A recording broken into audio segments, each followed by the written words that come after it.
సింగరేణి లాభాల్లో కార్మికుల వాటాను ప్రకటించడంలో జాప్యాన్ని నిరసిస్తూ బీఆర్ఎస్ అనుబంధ టీజీబీకేఎస్ ఆధ్వర్యంలో సింగరేణి భవన్ను ముట్టడించారు. టీజీబీకేఎస్ గౌరవ అధ్యక్షుడు కొప్పుల ఈశ్వర్ నేతృత్వంలో సింగరేణి భవన్ దగ్గర కార్మికులు ధర్నా చేపట్టారు.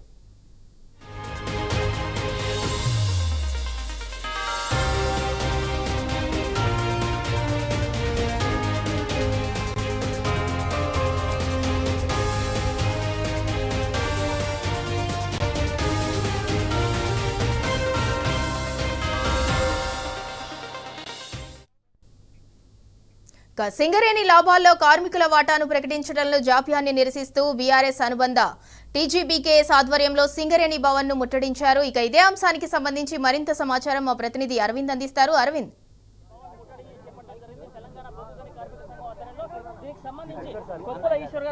ఏదైతే తెలంగాణ రాష్ట్రంలో సింగరేణి కాలరీస్ లో అత్యధికంగా లాభాల వాటాలో ఉంది, కానీ ప్రభుత్వం ఎందుకు ప్రకటిస్తలేదని కూడా ఇప్పటికే వాళ్ళు డిమాండ్ వ్యక్తం చేస్తున్నారు. వాళ్ళు ఇప్పటికే హైదరాబాద్లో ఉన్న లగ్డికాపోల్ ఉన్న సింగరేణి భవన్ కార్యాలయం ముందు కూడా భారీ ఎత్తున కూడా ధర్నాకు చేపట్టారు. ఇక్కడ ప్రధానంగా చూసుకుంటే మనతోని మాజీ మంత్రి కొప్పుల ఈశ్వర్ గారు ఉన్నారు. వాళ్ళ భారీ వాటాలు తేల్చాలంటూ కూడా వారు హైదరాబాద్లో ఇప్పటికే భారీగా ధర్నా చేస్తారు. పెద్ద ఎత్తున కూడా ధర్నాకు వచ్చారు. ఇక్కడ పోలీసులు కూడా భారీ ఎత్తున కూడా మోహరించారు. మనతో కొప్పుల ఈశ్వర్ ఉన్నారు, వారిని అడిగి తెలుసుకుందాం. స్పందించి మరి కనీసం లాభాల వాటా సంగతి పక్క పెట్టండి. అసలు లాభాలు ఎంత వచ్చినాయో కూడా ఇప్పటి వరకు ప్రకటిస్తలేరు. లాభాలు ప్రకటించిన తర్వాత లాభాల వాటా ప్రకటించాలి. ఆనాడు కేసీఆర్ గారు ముఖ్యమంత్రిగా ఉన్నటువంటి 10 సంవత్సరాల కాలంలో దాదాపుగా నెల 2 నెలల ముందే లాభాల వాటా ప్రకటించి అదేవిధంగా లాభాల వాటా కూడా కార్మికులకు పంపిణీ చేసినటువంటి సందర్భం ఉంది. 16% నుంచి 32% వరకు లాభాల వాటా పంచి కార్మికులకు ఇచ్చినటువంటి చరిత్ర కేసీఆర్ గారి హయాంలో జరిగింది. కానీ గత సంవత్సరం లాభాల వాటాలో కూడా 4000 పైచిలకు లాభాలు వచ్చినప్పటికీ కూడా అందులో 33% అని ప్రకటించి మరి అందులో 16% ఇచ్చి కార్మికులను మోసం చేయడం జరిగింది. ఈసారి కూడా మరి ఎన్ని కుట్రలు జరుగుతున్నాయో, ఎన్ని కుట్రంత్రాలు జరుగుతున్నాయో, ఈ ప్రభుత్వం ఏం ఆలోచిస్తుందో ఇప్పటి వరకు ఇంకా ఒక 15 రోజులలో లాభాలు పంచాల్సినటువంటి మరి సందర్భం వస్తుంది. దసరా దీపావళి సందర్భంలోనే ఈ యొక్క లాభాల వాటా ఇచ్చేటువంటి ఆనవాయితీ అనేక సంవత్సరాల నుంచి మరి ఇప్పటి వరకు కూడా లాభాలు ప్రకటించలేదు, లాభాల వాటా కూడా ప్రకటించలేదు. దీని మీద వెంటనే మరి ముఖ్యమంత్రి కానీ ప్రభుత్వం కానీ స్పందించాలి. ఇప్పటికే కార్మికులు కళ్ళల్లో వత్తులేసుకొని వాళ్ళ యొక్క లాభాల వాటా కోసం మరి ఎదురు చూడడం జరుగుతుంది. అందుకనే కార్మికులకు మద్దతుగా ఈరోజు తెలంగాణ బొగ్గు గని కార్మిక సంఘం ఆధ్వర్యంలో తెలంగాణ ఏదైతే సింగరేణి భవన్ ఉందో హైదరాబాద్లో ఉన్నటువంటి సింగరేణి భవన్ను ముట్టడి కార్యక్రమాన్ని ఇవ్వడం జరిగింది. దానికోసం ఇప్పటికే అన్ని డివిజన్లలో పోలీస్ అరెస్టులు కూడా జరిగినాయి. అయినప్పటికీ వాటన్నిటిని కూడా ఛేదించి ఇక్కడికి చాలామంది మా కార్మిక సోదరులు అదేవిధంగా బొగ్గు గని కార్మిక సంఘానికి సంబంధించినటువంటి నాయకులు ఇక్కడికి రావడం జరిగింది. మేము ఈరోజు డిమాండ్ చేస్తున్నాం, ఖచ్చితంగా లాభాలు ప్రకటించి లాభాల వాటాను వెంటనే ప్రకటించాలని, ముఖ్యమంత్రి దీని మీద వెంటనే చొరవ చూపాలని, అదేవిధంగా యాజమాన్యం ఎవరైతే ఉన్నారో మేనేజ్మెంట్ కూడా ప్రభుత్వం పైన ఒత్తిడి తీసుకొచ్చి వెంటనే కార్మికుల పక్షాన లాభాల వాటా ప్రకటించాలని ప్రధాన డిమాండ్గా ఈ కార్యక్రమాన్ని తీసుకోవడం జరిగింది. ఎప్పుడైనా దసరాకు ముందే చెల్లించే ఆనవాయితీ ఉన్నది. అదేవిధంగా ప్రతి సంవత్సరం కూడా మరి లాభాల వాటా పెరుగుకుంటూనే వచ్చింది.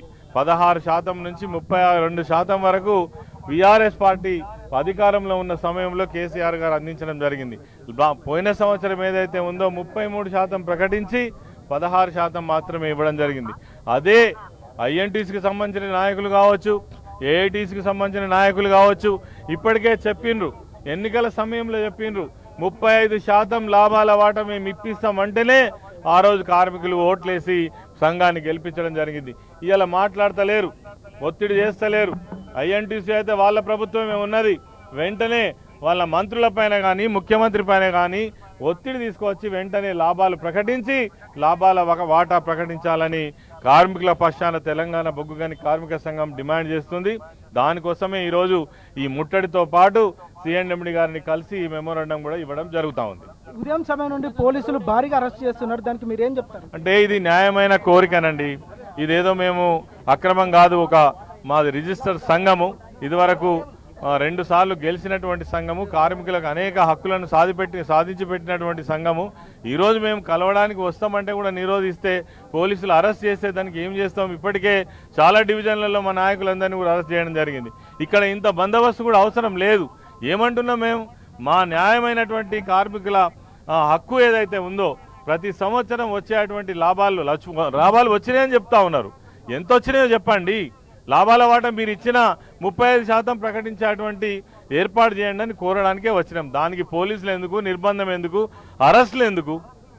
సార్, ప్రధానంగా ఏదైతే 35% లాభాలు ఇవ్వాలని కూడా మీరు ప్రధానంగా ధర్నా చేస్తున్నారు. మరి ఇంకోవైపు చూసుకుంటే ఇప్పటి వరకు కూడా బోనస్ ఇవ్వకపోవడం, గత ప్రభుత్వంలో ఏదైతే కేసీఆర్ సింగరేణికి పెద్దపీట వేశారో ఇప్పుడు అది కూడా కనిపిస్తలేదని కూడా ప్రధానంగా అందరు సింగరేణి ఎంప్లాయీస్ కూడా తెలుపుతున్నారు. దానికి మీరేమంటారు?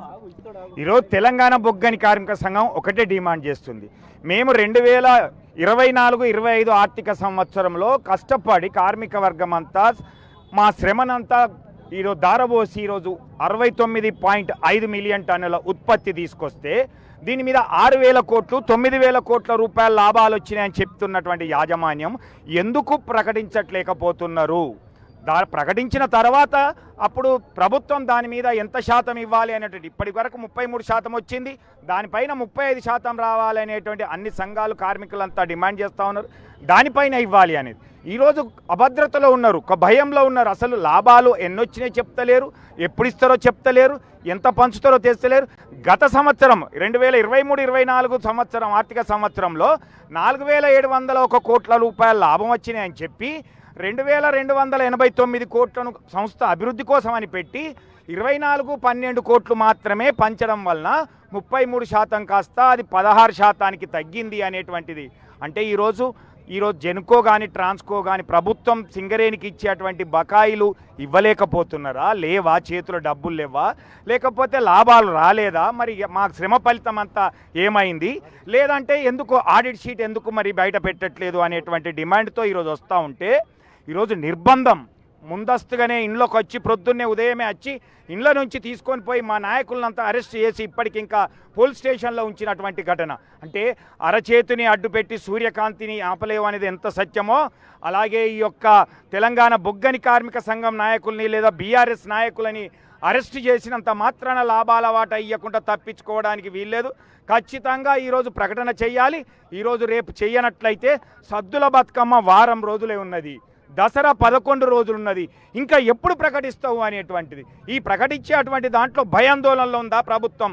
ఎందుకంటే గత సంవత్సరం లాగానే 16% ప్రకటించినట్లయితే 33 అని ఈరోజు 34-35 ప్రకటించి మళ్ళీ గదే 16-17 ఇచ్చేసి గత సంవత్సరానికంటూ 5,000 10,000 ఎక్కువ వచ్చేటట్టు చేసేటువంటి ప్రమాదం ఉన్నది అనేటువంటి ఉద్దేశంతో ఈరోజు తెలంగాణ బొగ్గని కార్మిక సంఘం ఈ నిర్ణయం తీసుకున్నది.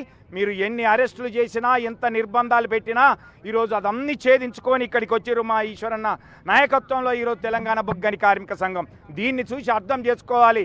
ఇదే ఒకవేళ కార్మిక వర్గం అంతా కూడా కన్నెర్ర చేస్తే ఈ యొక్క ఉత్పత్తి కూడా స్తంభించిపోయేటువంటి అవకాశం ఉన్నది, లేదా వర్క్ టు రూల్ చేసేటువంటి ప్రమాదం ఉన్నది. కాబట్టి యాజమాన్యం వెంటనే వాస్తవ లాభాలను ప్రకటించాలి.